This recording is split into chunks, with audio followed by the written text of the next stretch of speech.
NYC during the holidays is the most expensive and crowded city in America. That's why in this video, I'm going to show you my 10 favorite tips from over 10 years of guiding first-timers around New York. If you don't want a bad experience, then you need to be patient.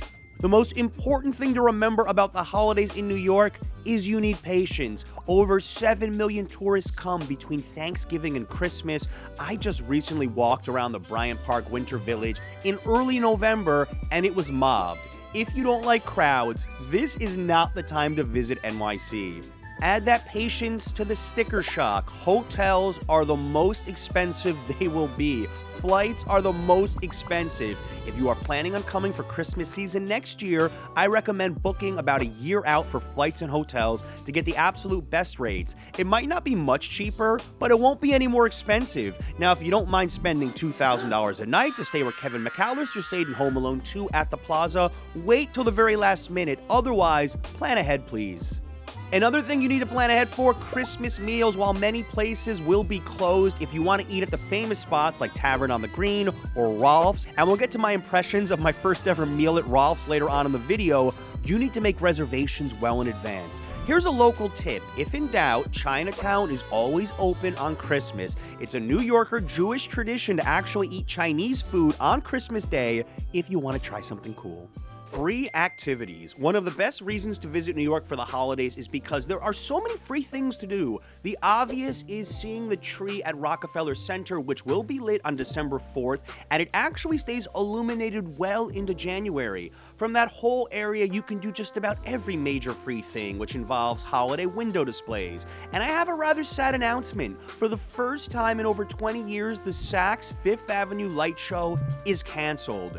They may still do window displays, but in years past, this was by far the best free Manhattan activity. Now, Macy's at 34th Herald Square and Bloomingdale's always go all out, so make sure to spend at least one day just hopping between the major department store displays. The interiors are usually very holiday themed as well. You can't go wrong walking Fifth Avenue, heading towards Central Park. The ice skating rinks. There are dozens of ice skating rinks all over New York open for the holiday season. For the sake of this video, here are the most iconic ones. Rockefeller Center. This is the most famous one right underneath the most popular Christmas tree in America. This is also the proposal spot of New York for the holidays. I swear, every time I've come here, I've seen at least one because, well, it's pure magic. And as our friends at Disney know, magic don't come cheap. Before peak season during the day, it's $21, but it can shoot up to $114 for an hour, and that doesn't even include the extra $12 skate rental. This one is my favorite. The Bryant Park rink right in the center of the Winter Village is the only one on the list that is absolutely free. If you happen to fly to New York with your ice skates already packed, that is. And that's where they get sneaky because rentals can run between $15 to $55 for ice skates depending on date and time. I love this rink though because you're at the best winter market in New York and you can see the Empire State Building. The vibes, immaculate. We'll get more to holiday markets in a little bit. The Woolman Rink at Central Park. This is my second favorite rink in the city. They charge between $15 to $38 for admission depending on date, $12 for skate rental. It's way bigger than Bryant Park and Rockefeller Center's rink. And Harry and Marv at Home Alone 2 took a nasty spill there, so you've got the celebrity factor. And the Midtown skyline, just a killer combo. I'll give an honorable mention to the rink right underneath the Brooklyn Bridge, the Roebling Rink. They have a new sponsor this year, and according to the website, it's only $10 to skate without any surge pricing for the holidays. You may want to reserve this one as soon as possible. So for the price, it's an interesting choice if you'll be in Dumbo wandering around anyway. Scams and tourist traps to look out for. Look, we have entire videos dedicated to all the scams of New York. I'm not going to reiterate those ones, but there's a few holiday cons you need to be on the lookout for. Around Rockefeller Center and Radio City, you'll spot pedicabs lit up like Christmas trees, blasting music and doing everything possible to catch your eye. But beware, these rides come with a hefty price tag, often $7 to $10 per minute. If you're determined to hop on for that Instagram shot, make sure you agree on a price up front. Otherwise, you might find yourself skipping Christmas presents this year to pay off the bill. You'll come across some, let's just say, unconventional Santas around the city. My friend Action Kid captured this unforgettable moment by the Rockefeller Tree a few years ago. A tourist snapped a photo with Santa, handed him $1, and Santa responded, I'm not a stripper. You get 20.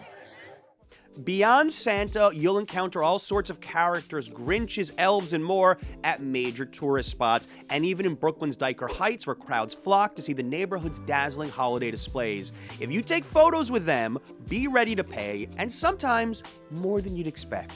Speaking of Dyker Heights, I'm gonna give my honest opinion about two tourist favorites in New York: the Dyker Heights Brooklyn holiday lights and decorations, and Rolf's German restaurant. Dyker Heights is a neighborhood in South Brooklyn where the residents go wild on Christmas decorations. They have dedicated bus tours from Manhattan going there. It is a show. If you can handle swarms of tourists and about a 1-hour commute each way by public transit and walking, it's fine. I think children would enjoy it for sure. But there's plenty of neighborhoods even in Manhattan's Upper West or Upper East Sides where people light up their homes. If you're tight on time, this may be one to skip. If you're not, it could be worth a shot if you have children. For years and years, I've heard about Rolf's German restaurant as the place you have to go to feel Christmas in New York.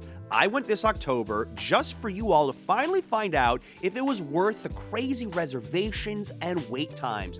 First, the positives. This is a classy spot, very tastefully done holiday kitsch. I think this inspired a lot of restaurants around the city to hop on this because they're even Christmas themed year-round. However, my $38 Wiener Schnitzel did not by any means justify that price tag, so I'll echo the advice I've heard time and time again about the spot, that it would be easiest just to come in for a drink at the bar and take some photos. An interesting alternative is Oscar Wilde. They're bigger than Rolf's and have equally as exciting decorations. Another popular one that I have heard great things about is Pete's Tavern, an Irish bar that goes all out for the holidays. Weather tips. Everyone always asks, how do you pack for the Christmas season in New York? And I have the same answer. Check the weather a few days before you come for a basic idea of how we're doing. But generally speaking, the average high and low temperatures in New York City in December are 48 to 58 degrees Fahrenheit for a high, 30 to 34 degrees Fahrenheit as lows. Due to whatever you want to call it, we have barely had any snow in New York the last few years. The last time it snowed in New York on Christmas Day, 22 years ago, but you could get lucky. Definitely consider bringing a hat, gloves, and a scarf, and if you forget it, you can find them being sold by vendors all over Manhattan right on the street. Equally as important as bundling up is your footwear. Do not wear new shoes you haven't broken in yet or anything uncomfortable. You will walk a ton in New York, believe me. Holiday markets. One of the best activities in New York is hitting up the holiday markets. You will be paying a premium to shop and eat at them, but this is as close to the European Christmas vibes as you can get in a major US city. We have some famous ones, but keep in mind they're all pretty similar, and some vendors even pop up at multiple ones. The Bryant Park Winter Village is by far the best. We already talked about their ice skating rink. They have an insane amount of food options and vendors that are all going viral on TikTok, so expect the largest crowds. The truffled cheesesteak and laksa shop for Malaysian food are my personal favorites for eating. The Union Square Holiday Market and Columbus Circle Holiday Markets are a little smaller, but you'll likely be nearby them at some point, so they're definitely fun to visit and help support some local vendors. And if you can't make it to New York to shop at the holiday markets this year and want to support a local artist, check out my wife, Adriana's shop, who specializes in New York City gifts, leaving a QR code right here if you want to shop there. The two most popular entertainment options in New York for the holidays are seeing the Rockettes at the Radio City Christmas Spectacular and going to a Broadway show. The Christmas Spectacular starts at about $70 a ticket. I went once years ago. It's definitely worth the money. They are extremely talented. Ticket prices do surge up closer to Christmas, but keep in mind, they're up to 5 shows a day. I recommend buying this one in advance, and Ticketmaster.com is the official reseller. As for Broadway, you're likely going to pay less for a Broadway show if it's not too popular, but a reminder to always check the official website of the show to avoid going to a reseller site who will jack up the prices. Holiday sleepers. Here's a couple of holiday attractions that don't get as much attention as they should. the lobby at the Peninsula Hotel. Rooms run over $1,000 a night during the holidays, but this 5-star hotel always goes all out. Absolutely free to walk in here and snap some photos of the displays. They won't stop you if you're not staying at the hotel like the Plaza does right now. Yes, if you want to enter the Plaza Hotel, you have to be a hotel guest during the holidays. The New York Stock Exchange Christmas tree right outside of the Stock Exchange is a Christmas tree that gets about 99% less attention than the one at Rockefeller Center, but is in my opinion just as beautiful. I'd make it a point to be in Lower Manhattan after dark at least once to check this out. Then walk through Zagatti Park. The lights on the trees are very unique. Go inside the Oculus, they always have a cute display, and then walk over to South Street Seaport for a little financial district Christmas surprise. All of these spots are very quiet compared to Midtown. You will have no issues snapping photos, that I can promise you. The Holiday Train Show at the New York Botanical Garden. Step inside the historic conservatory where over 190 iconic New York landmarks like the Statue of Liberty, Brooklyn Bridge are reimagined in stunning detail made entirely of natural materials like bark, leaves, and acorns. The star of the show, dozens of model trains winding through this enchanting display, bringing the city's charm to life. Perfect for families or anyone looking to escape the holiday hustle. Take the Metro North up to the Botanical Garden Station. New Year's Eve in NYC. The top question I've gotten over the years is, what do I do for New Year's? It's hard for me to answer this because as a resident, the last thing I want to do is go to Times Square when it's that busy. But this is not a once-in-a-lifetime trip for me. So if you want that bucket list Times Square on New Year's Eve experience, here's how you do it. The viewing areas open at 3 p.m. They announce the details closer to, and you need to arrive at least that early to get a spot. Although I've heard you have to go even earlier to guarantee a great spot. You will be packed like sardines, and there will be no access to bathrooms. Yes, I have heard stories of people wearing diapers and using all sorts of crazy methods to take care of their business. You cannot leave your pen and then come back. If you want to brave this, bring lots of layers, especially if it's cold. I have yet to do it, and I'm not sure I ever will, so let me know how it goes. A far more expensive option, albeit easier, would be the many hotels in the Times Square area that offer you a chance to watch the ball drop from an outdoor deck or a window. Tickets can run on the low end, $500 or so a person, to way over $1,000 a head. It will include an open bar and dinner, but trust me, $900 worth of liquor isn't worth the hangover that feels like the Brooklyn Bridge collapsed on you.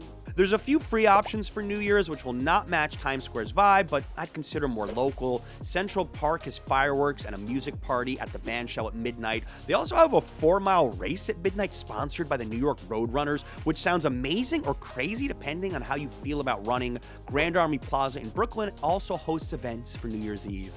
I've even heard of people walking the Brooklyn Bridge on New Year's, although the secret is out on this one. Apparently, you can see the fireworks from Central Park, Staten Island, and other parts of the city from the bridge. I'd be rooting for a warmer night because it can get windy and chilly over the East River. Another viewing option would be Brooklyn Bridge Park. My top choice, if you're not with a family, would be to find a small dive bar that's not charging much of a cover for New Year's. And of course, New York has hundreds of New Year's parties that do include dinner. Some are family friendly, so search around if you want that option. If you're willing to be outside of Times Square, it will be much cheaper. Now that you know the basics of Christmas and New Year's in New York, in this compilation, I put every single Christmas video we've ever made in one spot, so you can get all the details of how to spend your trip. Watch this next.